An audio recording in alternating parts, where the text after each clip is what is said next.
What is going on, guys? Money Webby here, back again on Tuesday. We get a nice 15-game slate here tonight. A lot of great options. You got some good pitchers at the top and some great hitting environments and just great matchups on this board. So I'm going to break it down for you with my money six of my favorite plays on the board. So go ahead and drop a like before we get going. We had a pretty solid night, especially with the pitchers yesterday. Two of the best pitchers on the slate were in my core yesterday. So let's try to keep it going with the pitcher and have another good night. Also, Steve Pearce, really good night. Josh Bell ended up getting scratched, didn't play yesterday. But, yeah, let's try to keep it going here. So let's try to get over 80 likes in this one. I would greatly appreciate that if we could hit it.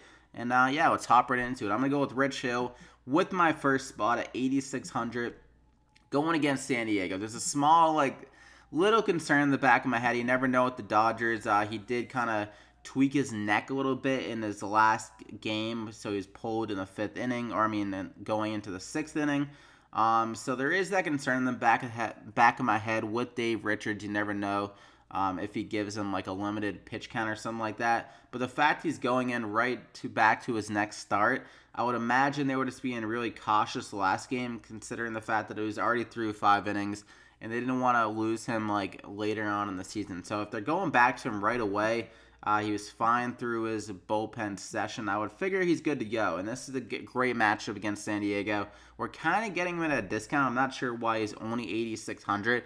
I thought he'd be more here in this matchup against San Diego, considering how elite he's been against them in the BVP year. So if you look at his numbers, they only have a 169 batting average against them and a 36% K rate he has against them in 79 plate appearances. So a pretty solid BVP history. 79 plate appearances definitely is something you can value, and especially the stuff he's done against some of these hitters like Will Myers. I believe his numbers against Will Myers, Myers absolutely can't see the ball against him, it looks like.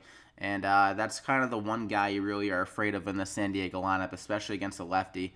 Renfroe and Villanova are both pretty damn good against lefties, but Myers is the one guy that really frightens me the most. So Rich Hill, they're only projected 3.5 runs, and he's in a great ballpark in San Diego for pitchers. So I think he can get a good amount of strikeouts and go around 6 innings in this game. Normally, he makes pretty quick work of lineups. So if you're going to stick down to 90 pitchers, the Dodgers probably keep him around there. I think he can have a similar game to what he did against maybe Chicago with maybe a few more Ks, 6 innings allowed, 3 hits.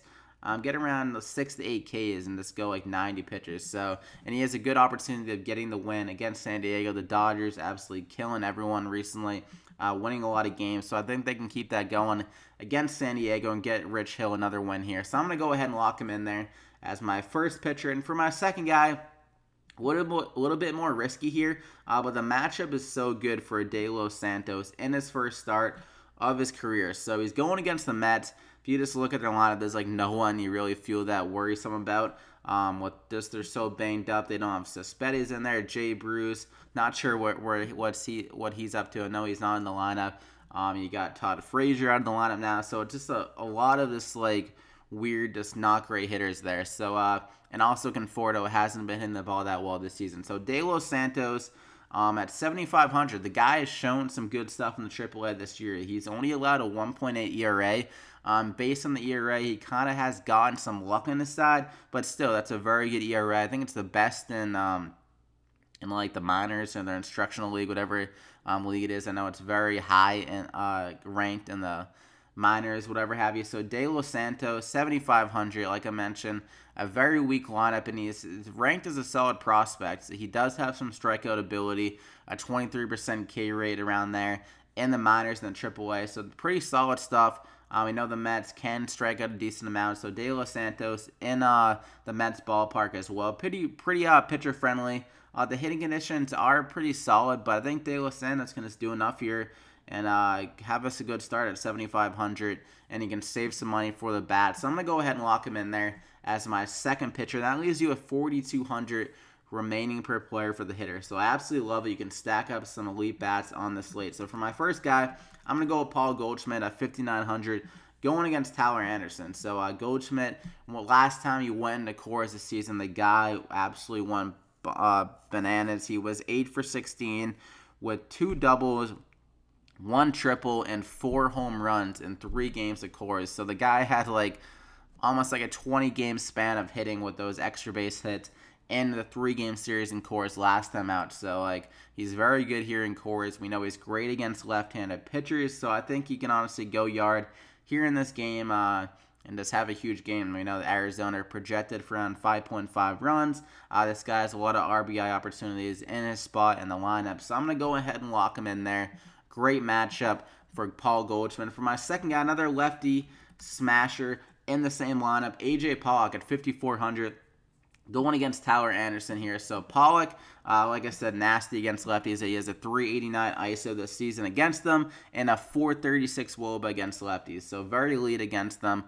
Huge park upgrade, like I mentioned. Arizona's home ballpark hasn't been too hitter friendly this year in Coors Field, but, you know, best hitter park in the league. So nice park upgrade for them here. And also another thing on top of how good they are against lefties, Tyler Anderson, you can steal on him. A.J. Pollock and Paul Goldschmidt, I think they only have 10 plate appearances against them both, and both of them have 2 stolen bases against Anderson. So that's another kind of part of their like floor and upside is the fact they can hit a home run, they can just hit for power, like I mentioned, and get a stolen base as well. So they can do it in different categories, adding to their floor and their upside here in this matchup. So I'm going to go ahead and lock in A.J. Pollock there as my second hitter. For my third guy, Justin Upton here at 4,400. Going against Mike Leake. Mike Leake, a very bad pitcher, has some reverse splits, doesn't really strike out that many guys. So perfect matchup for Upton here, who's been much better against right-handed pitchers on the season. His ISO is around 200 against right-handed pitchers, and he has some good BVP against Mike Leake. 10 for 26 with a double, a triple, and a home run against them. So Upton has the ability to get an extra base hit against Leake here in their spot. There is some wind blowing out the left field here to help him out a little bit. So Upton, and he's been doing most of his damage at home for like the power kind of things. 12 out of his 17 home runs have come at home, and I believe maybe 11 out of those 12 have come against right-handed pitchers. So home versus right-handed pitchers is where he's been at home most of the season. So I think he can get it done here against another bad pitcher in Mike Leake. They're projected 4.7 runs around there. So Upton has some RBI opportunities here in this matchup. So I'm going to go ahead and lock him in there as my third and final hitter of the core. So you got Rich Hill, De Los Santos, Goldschmidt, A.J. Pollock, and Justin Upton. So very elite bats. And for another guy, NOMAR MAZARA here at 3,800. I feel like he's a little bit underpriced, probably because he hasn't been doing as much recently. Kind of going through a rough patch. Hasn't gotten double digits since June 30th there. So a little bit of a rough patch, but he has a good matchup here against Hector Velasquez in this matchup. He's a Red Sox like kind of utility pitcher. Normally he comes out of the bullpen, but since they kind of don't have a guy to pitch tonight or whatever have you, they're going to put him in a starting pitching role. So MAZARA against them, he's like 1-for-1 with a home run against a very small sample, but he's gotten a home run against them. And we got some good hitting conditions, especially for left-handed batters in this game. It's going to be 90 degrees and 10-mile-an-hour winds blowing to right field. So MAZARA definitely has the opportunity of getting a home run against Velasquez. Velasquez has allowed 1.98 home runs per 9 in his 2-year career to left-handed batters. So lefties have been able to hit for power against them. And the Rangers, they're projected around 4.6 runs as well. So Vegas expects the Rangers to pick it up here in this spot against not a great pitcher. So NOMAR MAZARA at 3,800. Like the price, if you can just get back to how like nasty he was at the beginning of the season in this matchup, he's going to have a great game. So I'm going to go ahead and lock him in there as my final guy, the money 6. So there you have it. You got great hitters. And then these, especially De Los Santos, he's kind of the major part of this core. Like if he can just have a solid outing against the Mets, I think this core should be able to kill it. So I hope you guys enjoyed it. Be sure to drop a like on the video before you head out if you got anything out of value on this one. 80 plus likes.